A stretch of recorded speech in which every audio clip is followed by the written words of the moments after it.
कारण कोई नहीं, हमारे टोहाना के जो हमारे साथी हैं, हमारे समर्थक हैं, उन सबसे एक फैसला हुआ था।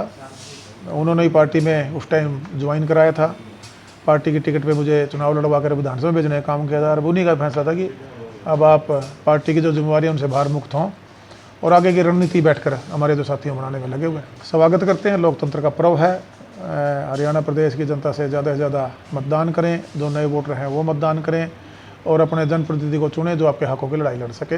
यही मैं अपील करना चाहूँगा और हमारी तैयारी है। आज जो फैसला हमारी जो कोर कमेटी है, हमारे जागो दिशा सही सोचने के जो साथी हैं और मेरे टोहाना का के जो लोग हैं, उनके आशीर्वाद से अगले चुनाव की तैयारी हम भी करे हुए हैं और जैसे जनता का आदेश होगा उस ढंग से अगला चुनाव की लड़ाई लड़ें। देखिए सुनील जी, अभी बड़ा एडवांस हो जाएगा। अभी हम अपना काम करने में लगे हुए हैं, जनता से फीडबैक ले रहे हैं, वही रायशुमारी प्रोग्राम चल रहा है। जैसे टोहाना की जनता की सोच होगी, जो डेवलपमेंट हमने हल्के में बढ़ाई है, उस गाड़ी को अपने मंजिल तक ले जाना है। और जो समय हमें मिला था, हमने एक सोशल वर्कर के रूप में भी जनता के दिलों में जगह बनाई है और साथ में डेवलपमेंट होती क्या है वो मैंने टोहाना में करके दिखाई है। तो मैं विश्वास के साथ कह सकता हूँ कि आज पूरा टोहाना हल्का की छत्ती बिरादरी, हमारे बुजुर्ग, माताएँ, युवा, हमारी बहनें सब मेरे साथ हैं। क्योंकि फैसला ले सकते हैं बिल्कुल। इसमें राजनीति में दरवाजे सभी खुले होते हैं।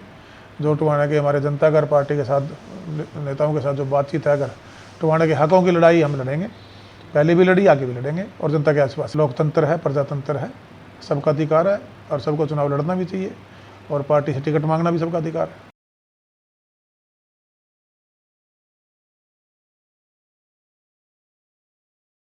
नमस्कार, इन खबर हरियाणा आप देख रहे हैं। आज स्टोरी का जो टाइटल है वो ग्रीन कलर का नजर आ रहा होगा और इसकी वजह है क्योंकि आज बात करने वाले हैं 2024 चुनाव में जननायक जनता पार्टी की।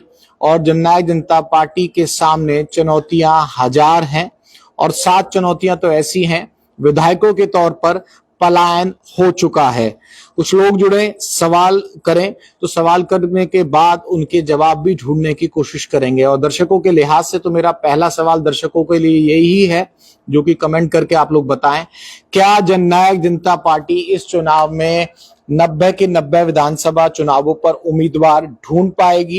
क्योंकि अब तक की खबरों के मुताबिक जननायक जनता पार्टी का किसी के साथ गठबंधन नहीं हुआ है। दुष्यंत चौटाला उभरते हुए नेता थे हरियाणा के और पहले ही चुनाव में, यानी कि विधानसभा के पहले चुनाव में सीधे उप मुख्यमंत्री के पद तक भी पहुंचे।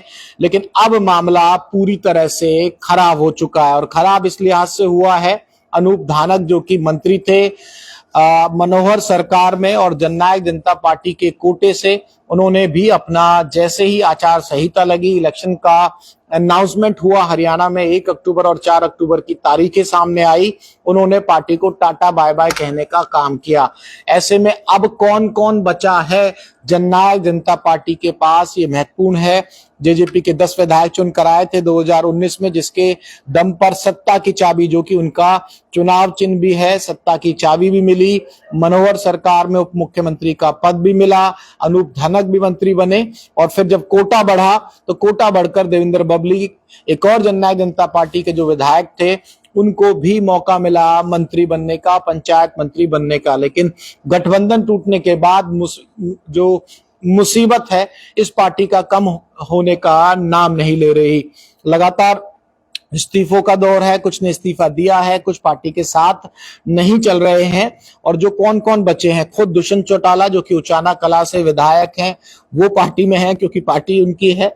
वो बाडड़ा से विधायक हैं नैना चौटाला जो कि डॉक्टर अजय सिंह चौटाला साहब की धर्मपत्नी हैं और दुष्यंत चौटाला की माताजी हैं। और मुख्य संचेतक के तौर पर अमरजीत ढांडा जुलाना जींद जिले के जो विधायक हैं, जींद जिला और जुलाना जो विधानसभा है वो बचे हैं।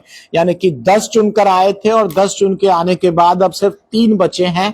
तो ये महत्वपूर्ण है कि 90 विधानसभाओं की जो दावेदारी की जाती है अगले चुनाव के लिए, चुनाव भी अगले क्या, अब आचार संहिता प्रदेश में लग चुकी है और उस आचार संहिता के बाद अब किस तरह के हालात होंगे, क्योंकि बड़ा झटका अनूप धानक ने दिया। अनूप धानक वो मंत्री थे, विधायक थे और वो लगातार पार्टी जब एक बार खतरे में आ गई थी, मैं दर्शकों को रिकनेक्ट करवाना चाहूंगा उस टाइम की 2-3 महीने पहले का जब दौर था, जब ये फैसला हुआ लोकसभा चुनाव से ठीक पहले, और लोकसभा चुनाव से ठीक पहले जब फैसला हो गया कि जननायक जनता पार्टी के साथ नहीं जा रही है बीजेपी। उस दौरान जो दुष्यंत चौटाला का फार्म हाउस है दिल्ली में, वहां मैं खुद मौजूद था, ग्राउंड पर रिपोर्टिंग कर रहा था। तो जो पार्टी के टूटने के कगार थे, और एक और प्रयास हुआ था, पानीपत में एक मीटिंग हुई थी मनोहर लाल साहब की, जो पूर्व मुख्यमंत्री थी, वहां कई विधायक पहुंच गए थे और ये संशय बन रहा था कि इस सरकार में रहते रहते नंबर पूरा करने के लिए क्या बीजेपी जननायक जनता पार्टी के तमाम विधायकों को तोड़ लेगी। ये सवाल था। उस समय मजबूती के साथ अनूप धानक जुड़े रहे, इस वजह से जननायक जनता पार्टी चुनाव से पहले नहीं टूट पाई और उनके विधायक नहीं जा पाए। आचार संहिता लग चुकी है, 2 विधायकों की शिकायत की जा चुकी है दुष्यंत चौटाला की तरफ से। फैक्ट शीट एक बार आपके सामने पढ़ देता हूं। जेजेपी के 10 में से अब 7 बागी बचे हैं, जो विधायक हैं बागी हो चुके हैं। 3 में से जो बचे हैं, दुष्यंत चौटाला खुद है, उचाना कला से विधायक भी हैं, और मां उनकी नैना चौटाला है। पार्टी के मुख्य संचेतक के तौर पर अमरजीत ढांडा है, जो जुलाना से विधायक है। पूर्व डिप्टी सीएम चौटाला ने जो पूरा कमाल किया था जेजेपी का, वो 2019 में किया था। विधानसभा चुनावों में 10 सीट जीती, सबको पता है। गठबंधन हुआ बीजेपी के साथ, सत्ता की चाबी मिली, और जो समीकरण ऐसे बने कि बिना निर्दलीय या फिर जेजेपी को साथ लिए बिना नहीं चला जा सकता था। वो सारी कहानी सक्सेस की थी। लेकिन जब ग्राफ गिरना शुरू हुआ तो 2024 के लोकसभा चुनावों की सीटों को लेकर समझौता नहीं होने के बाद गठबंधन टूटा, जो जैसे मैंने आपको बताया। अब तक पार्टी के 7 विधायक बागी हो चुके हैं। 7 विधायकों के बागी होने के बाद सिर्फ 3 विधायक बचे हैं। अब कौन कौन बागी हुआ है? ऐलान के साथ ही जेजेपी के विधायक और पूर्व मंत्री अनूप धानक ने पार्टी और सभी पदों से इस्तीफा दिया। अनूप को दुष्यंत चौटाला परिवार के बेहद करीब माना जाता है, और जैसे मैंने इंट्रो में बता दिया कि वो विधायक थे जिन्होंने पार्टी टूटने से और पार्टी का मर्जर या पार्टी को, एक बार तो देवेंद्र बबली, और मैं ऑन रिकॉर्ड कह रहा हूं इस बात को कि एक बार देवेंद्र बबली इतने एग्रेसिवली होकर इस पार्टी पर पूरा अपना एक छत्र करते हुए पार्टी का सिंबल तक लेने की दावेदारी ठोक चुके थे। उनके पास नंबर नहीं थे, और पार्टी के 10 विधायकों में से अगर 6-7 विधायक चले जाते तो उस समय से पार्टी भी हाथ से निकल सकती थी। पार्टी बचाने में तो दुष्यंत चौटाला उस समय कामयाब हो गए, और अब आचार संहिता की वजह से ये पार्टी तो बच गई, लेकिन अब पार्टी में बचे कितने हैं? सिर्फ 3 बचे हैं।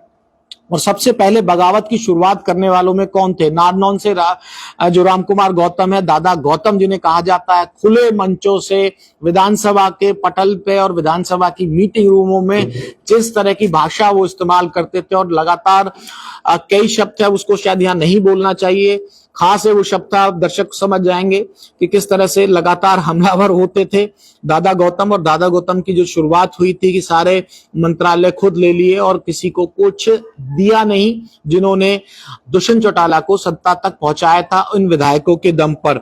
और रामकुमार गौतम के बाद ही रामनिवास सुरजाखेड़ा के भी बगावती सुर देखने को मिले, और देवेंद्र बबली की जो बात करें वो भी बहुत जल्दी बगावती सुरों के साथ कहीं ना कहीं फ्रंट पर आ गए थे। इन 3 विधायकों के अलावा जो बात करें, बीजेपी को समर्थन दे चुके हैं जोगीराम सेवहाग और रामनिवास सुरजाखेड़ा। अब ये देखना होगा कि 24 के चुनाव में क्या टिकट का कोई जुगाड़ बनता है जोगीराम सेवहाग और रामनिवास सुरजाखेड़ा को। ये बीजेपी की साइड अभी नजर आ रहे हैं। लेकिन ऐसा नहीं है कि जेजेपी से टूट के बाद सब लोग जो गठबंधन की सहयोगी थी बीजेपी की तरफ ही जा रहे हैं। कुछ का जो रुझान है वो कांग्रेस की तरफ भी है। पूरी लिस्ट पढ़ते जाइए।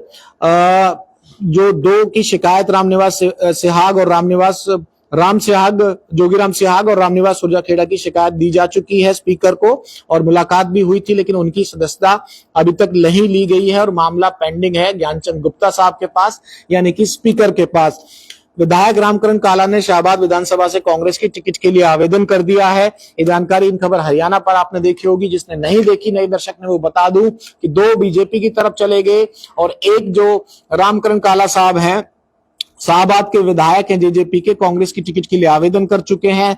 दीपेंद्र की पदयात्रा में भी शामिल हुए और दिल्ली में भी हुड्डा आवाज पर रहे। और एक बार तो खुद ही मैंने एक प्रेस कॉन्फ्रेंस के दौरान पूछ लिया था रामकरण काला साहब से कि भाई आप मंच पर नजर आ रहे हैं, कांग्रेस की ज्वाइनिंग चल रही है, क्या विधायक जी आप भी ज्वाइन कर रहे हैं? तो हुड्डा साहब ने भी उसे मजाक में टाल दिया और रामकरण काला कैमरे पे नहीं आए। उन्होंने कहा कि इनका मन है कांग्रेस में और सही समय पर ये निर्णय लेंगे। और ये बिल्कुल मैं आंखों देखी कहानी आपके सामने रख रहा हूं, क्योंकि वो पद यात्राओं की तस्वीरें आपने देखी होंगी और जिस तरह से मंचों की बात थी वो भी नजर आएगी। रामकरण काला के आवेदन के बाद विधायक ईश्वर सिंह और विधायक रामकुमार गौतम पहले से ही दुष्यंत चौटाला के विरोध में रहे हैं। ईश्वर सिंह के बेटे रणधीर सिंह गोलाचिका से दावेदारी भी ठोक रहे हैं और रणधीर सिंह भी कांग्रेस की तरफ है। तो यानी कि ईश्वर सिंह खुद अभी कांग्रेस में ना तो शामिल हुए हैं ना उस तरह की बात है, लेकिन उनके बेटे को कांग्रेस में शामिल करा दिया गया है। और मेरी जानकारी सही हो तो कमेंट करके कोई दुरुस्त कर सकता है। उस ज्वाइनिंग में वो मंच पर नहीं गए थे, लेकिन विधायक ईश्वर सिंह मौजूद रहे थे। गोलाचिका की बात थी और जेजेपी ने अपने विधायकों को व्हिप जारी किया था, सभी को गैर हाजिर रहने के लिए कहा था और पार्टी व्हिप का उल्लंघन करते हुए जेजेपी के 4 विधायक जोगीराम सिहाग, ईश्वर सिंह, रामकुमार गौतम और देवेंद्र बबली सैनी सरकार के शक्ति प्रदर्शन के दौरान विधानसभा में मौजूद रहे। हालांकि वो उससे पहले चले गए थे। तो ये पूरे 7 विधायकों की लिस्ट बता दी मैंने। रामकुमार गौतम का, दादा गौतम का क्या स्टैंड रहेगा ये बड़ा क्लियर नहीं है। क्या कांग्रेस की दावेदारी करेंगे, लेकिन जननायक जनता पार्टी के साथ नहीं है। देवेंद्र बबली की बात करें, 2 बात करते हैं देवेंद्र बबली, कहते हैं मैं निर्दलीय भी लड़ सकता हूं, कांग्रेस से भी और बीजेपी से भी। अब वो तीनों हाथों में लड्डू लेके चल रहे हैं, कौन सा लड्डू खाएंगे ये चुनाव बताएंगे। तो ये तमाम विधायकों की जो लिस्ट मैं आपको बता रहा हूं, यहां बीजेपी की तरफ 2 नजर आते हैं और 2 देवेंद्र बबली का जिक्र किया, दादा गौतम का जिक्र किया, उनका स्टैंड अभी क्लियर नहीं है। लेकिन अब लौटते हैं उस मुद्दे पर जो चुनौती है दुष्यंत चौटाला के सामने। इंडियन नेशनल लोकदल को तोड़कर, इंडियन नेशनल लोकदल से अलग होकर चौटाला परिवार में ही डॉक्टर अजय सिंह चौटाला के दोनों बेटों ने और पार्टी बनाई और मां नैना सिंह चौटाला को साथ लिया। और साथ लेने के बाद जो जननायक जनता पार्टी का जब उदय हुआ 2019 में चुनाव भी लड़ा गया, लोकसभा चुनाव लड़ा था गठबंधन में, वहां कोई फायदा नहीं मिला था। लेकिन फिर सहयोगी हटकर बात की गई और खुद चुनाव में उतरा गया। एक नारा जो सबसे ज्यादा पीछा नहीं छोड़ता कि बीजेपी वालों को यमुना पार भेजेंगे, यमुना पार भेजेंगे। ये 2019 की स्पीच में दिग्विजय सिंह चौटाला पूरे एग्रेसिव होकर कहा करते थे और दुष्यंत चौटाला भी उस समय के तत्कालीन मुख्यमंत्री मनोहर लाल पर निशाना साधा करते थे। और एक बात में सीधे तौर पर अगर हरियाणा के जो भी दर्शक देख रहे होंगे समझेंगे, जो सेंटीमेंट के साथ जननायक जनता पार्टी के 10 विधायकों को वोट मिली थी, जैसे ही बीजेपी के साथ उन लोगों ने गठबंधन किया, जननायक जनता पार्टी ने, दुष्यंत चौटाला ने, एक सेंटीमेंट उनके खिलाफ हमेशा से बना रहा। दूसरी चुनौती कब आई, जब किसान आंदोलन हुआ और किसान आंदोलन के दौरान तो उनके पार्टी के विधायकों का ही ढुलमुल रवैया रहा और किस तरह के बयान आए वो सबके सामने है। तो कुल मिलाकर 10 विधायकों के साथ सत्ता की चाबी पाने वाले दुष्यंत चौटाला, जननायक जनता पार्टी 19 से लेके 24 के सफर में 10 से अब 3 पर खड़े हैं। 7 जा चुके हैं, आधे इधर गए, आधे उधर गए और कुछ बचे हैं, वो सिर्फ 3 हैं, जिसमें से दुष्यंत चौटाला खुद हैं, नैना चौटाला हैं और इसके अलावा अमरजीत ढांडा हैं। तो 3 बचे हैं, 7 इतने तर बितर हो चुके हैं। अब इनमें से कोई, अभी तक की जो जानकारी है, मुझे नहीं लगता कि कहीं और टिकट बनी तो बनी, वापस कोई जेजेपी की तरफ आएगा अभी तक की रिपोर्ट के हिसाब से।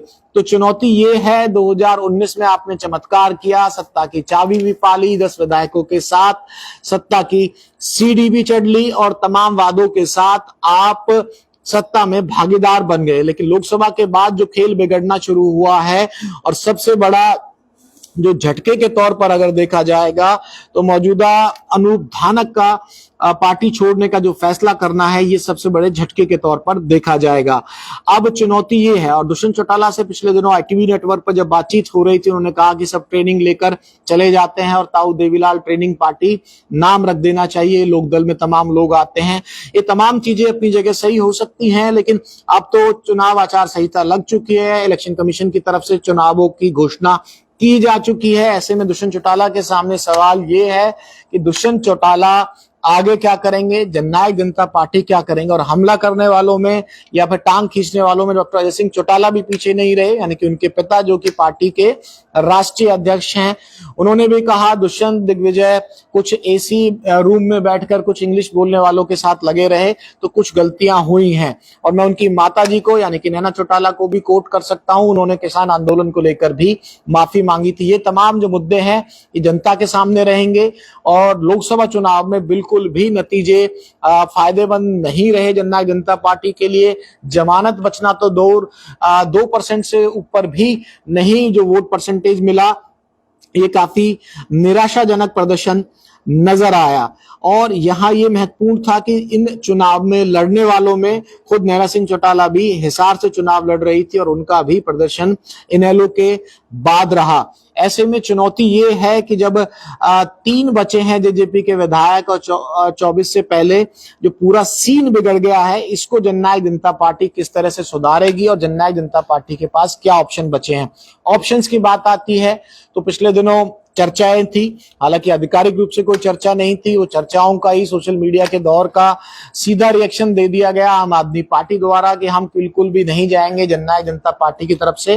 और मैं ये फिर कह रहा हूं दर्शकों को, एक्चुअल एंड फैक्चुअल जानकारी के लिहाज से ऐसी कोई रिपोर्ट नहीं थी कि जननायक जनता पार्टी आधिकारिक रूप से आम आदमी पार्टी के साथ गठबंधन करने जा रही थी। चर्चाओं पर ही रिएक्शन आ गया, आम आदमी पार्टी ने बिल्कुल सिरे से हाथ खड़े कर दिए।